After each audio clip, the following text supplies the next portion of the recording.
Around the world tonight and the hunt for ISIS, the terrorists behind those gruesome killings. And this evening, you're about to see what could be a U.S. drone flying right over that key town in Syria. Just as President Obama says of ISIS, he wants them destroyed, dismantled, and defeated. ABC's chief investigative correspondent Brian Ross with the image of that drone and the new scrutiny tonight. An American from Michigan. Are his video messages inspiring some to join the enemy? Today, over the ISIS stronghold of Raqqa, Syria, a sign of the battle that could be coming.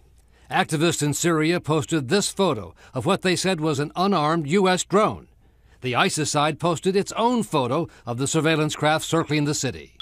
The U.S. is urgently seeking intelligence on potential military targets and on any sign of the two American hostages still held by ISIS. Where are they, and are there any rescue attempts that are possible? The U.S. is also searching for some other Americans in Syria, those like this former college student from Boston who have turned on their country to join ISIS.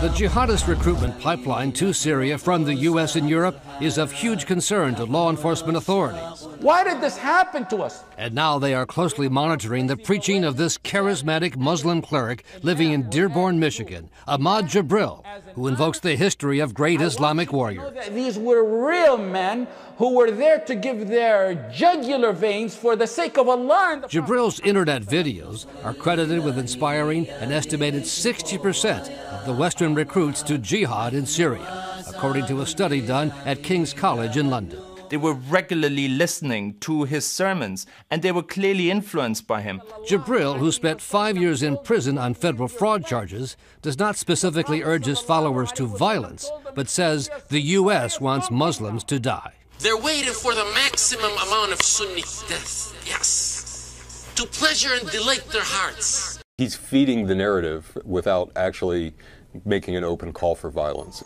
And then when it's time to convince them to fight, you're already halfway there.